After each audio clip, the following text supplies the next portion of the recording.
पुढची बातमी बघूया। केंद्रीय गृहमंत्री अमित शहा आज मुंबईच्या दौऱ्यावरती आहेत। दुपारी 2:30 वाजता अमित शहा मुंबईमध्ये दाखल होणार असून त्यानंतर ते अंधेरीमध्ये होणाऱ्या नाफेडच्या कार्यक्रमाला हजेरी लावणार आहेत। त्यानंतर 4 वाजता कालाघोडा या ठिकाणी एका उद्घाटनाच्या कार्यक्रमाला अमित शहा उपस्थित असतील। विविध कार्यक्रमांना हजेरी लावल्यानंतर संध्याकाळी ते दिल्लीसाठी रवाना होणार आहेत।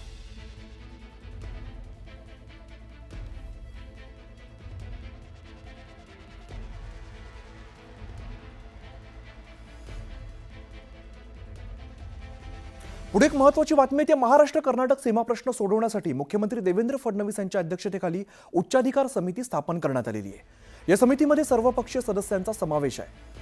यामध्ये राज्याचे मुख्यमंत्री महाराष्ट्र कर्नाटक सीमा प्रश्न उच्चाधिकार समितीचे अध्यक्ष असतात।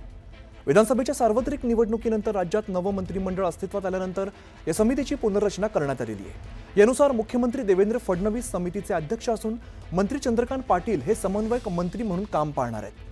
उपमुख्यमंत्री एकनाथ शिंदे, अजित पवार, खासदार शरद पवार, नारायण राणे आणि माजी मुख्यमंत्री पृथ्वीराज चव्हाण, मंत्री शंभूराज देसाई तसंच इतरही काही सदस्य या समितीमध्ये असणार आहेत। सीमा प्रश्न सोडवण्याच्या दृष्टीने निर्णय घेण्याचे अधिकार या समितीकडे आहेत। होणार की नाही होणार कळेल ना, जे यांच्या मनात आहे आणि राज्याच्या मनात आहे तेच मी करेन।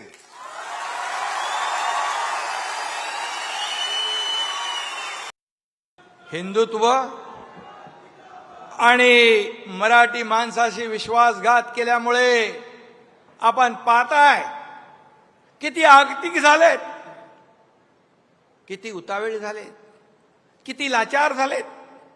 युती करता का माझ्याशी, युती करता का माझ्याशी?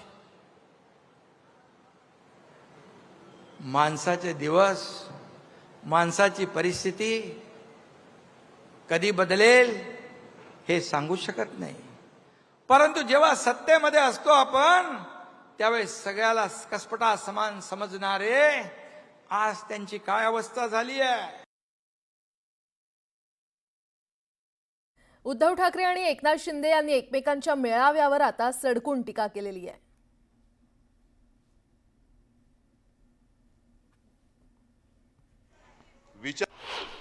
पैसे फेकून जमवलेली माणसं नाहीयेत,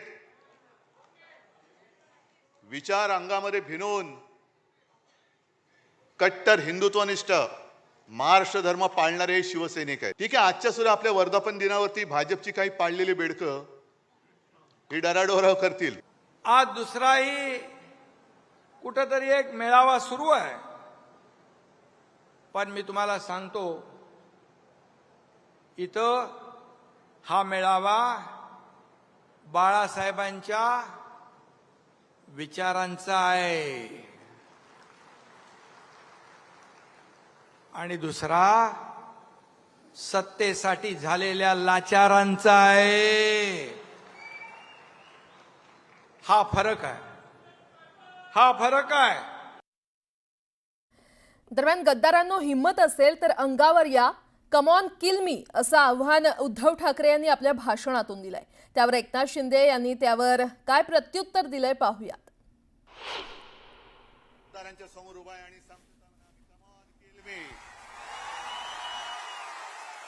असेल हिम्मत तर या अंगावर, फक्त अंगावर येणार असाल तर एक गोष्ट नक्की करा। अमिताभ बच्चनचा तो पिक्चर होता ना, अँब्युलन्स घेऊन यायचा, तसा अंगावर माझ्या येणार असेल तर अँब्युलन्स घेऊन यायची, कारण येताना सरळ याल, जाताना आडवे होऊन जाल। भाषणात म्हणाले, मेळाव्यामध्ये come on kill me, come on kill me. English picture बघून आले असतं वाटतं, पण मला एकच सांगायचं आहे, मरे हुए को क्या मारना है। अरे महाराष्ट्रातल्या जनतेने विधानसभेत तुमचा मुर्दा पाडलेलाच आहे। अँब्युलन्स घेऊन या, अँब्युलन्स मधून परत जाल, म्हणजे तुम्हाला आम्ही फटके देऊ, तुम्ही परत जाल, पण नुसताच करून शोर मनगटात येत नाही जोर, हे लक्षात ठेवा। मुंबईवरून उद्धव ठाकरे आणि एकनाथ शिंदेंमध्ये शाब्दिक वार पलटवार पाहायला मिळालाय। या मिंद्याच्या काळामध्ये 3000 कोटींनी जास्त असलेले टेंडर सुप्रीम कोर्टाने रद्द केलं होतं। किती लोकांना माहिती आहे? 3000 कोटी रुपये गेले कुठे? गेले ना, म्हणजे अदानीला सगळं फुकट देऊन टाकतायत, पिलतायत सामान्य माणसाला, आणि पुन्हा आपल्या आपल्यात लढाई करून अदानी मोकाट सुटलाय. ही लढाई केवळ उद्धव ठाकरेची नाहीये, शिवसेनेची नाहीये.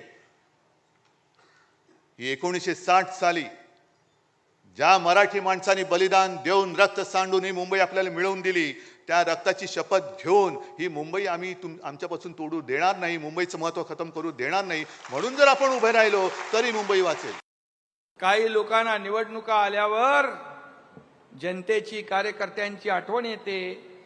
एरवी त्यांचं काय असतं, हम दो हमारे दो एवढंच असतं. पण आपलं नाही आहे. आपलं अख्खा महाराष्ट्र आपलं आहे. महाराष्ट्रातली जनता आपली आहे. आणि म्हणून आता निवडणुकांचं वारं फिरायला लागल्यावर यांना हिंदुत्व आठवतंय, यांना मराठी माणूस आठवतोय. परंतु ज्यांनी विश्वासघात केला, ज्यांनी लाचारी केली, ज्याने मतदारांची बेईमानी केली, ते मतदार तुम्हाला या निवडणुकीत सुद्धा वाऱ्यालाही फिरकू देणार नाहीत. तुम्हाला तुमची जागा दाखवल्याशिवाय राहणार नाहीत. आता आहे ना मराठी माणूस आठवेल. आता मराठी माणूस आठवेल. मराठी माणसाच्या नावाने खोटे गळे काढतील. मला त्यांना विचारायचं आहे की बाळासाहेबांच्या नंतर मराठी माणसासाठी तुम्ही काय केलं, याचा हिशोब तर द्या. याचा हिशोब द्या. तुम्ही मराठी माणसापासून फारकत घेतली, हिंदुत्वापासून फारकत घेतली. तुमच्या नाकर्तेपणामुळेच मुंबईतला मराठी माणूस हद्दपार झाला, मुंबईच्या बाहेर गेला. तसा जर का आपण गांभीर्याने विचार केला तर आज आपल्या देशाला पंतप्रधानांची गरज आहे. आज देशाला पंतप्रधान कुठे आहे? भाजपला आहे. देशाला कुठे आहे? इतर वेळेला शेपट्या घालून आत बसणार. तुम्ही सैन्याचे पाय तर बांधलेच, नाही तर सैन्याने धडक दिली होती, आजपर्यंत आपण पाकिस्तान घेतलाही असता.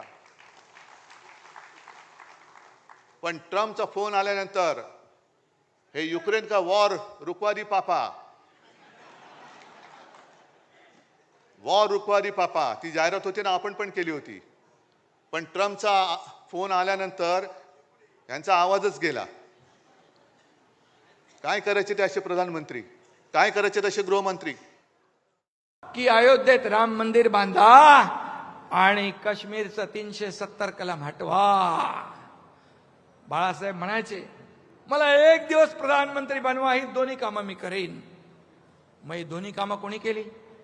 या देशाचे प्रधानमंत्री नरेंद्र मोदीजी आणि गृहमंत्री अमित शहा यांनी केली. मग बाळासाहेबांचं स्वप्न साकार करणाऱ्यांना शिव्या, आणि बाळासाहेबांनी ज्या काँग्रेसला कायम दूर ठेवलं त्यांच्या नावाने तुम्ही गाणार ओव्या. संपूर्ण 140 कोटी जनतेला ऑपरेशन सिंदूर बद्दल अभिमान आहे. आपल्या लष्करी सेनेबद्दल अभिमान आहे. या देशाच्या प्रधानमंत्र्यांच्या बद्दल पण अभिमान आहे. बाळासाहेब असते तर मुक्त कंठाने त्यांना शाबासकी दिली असती.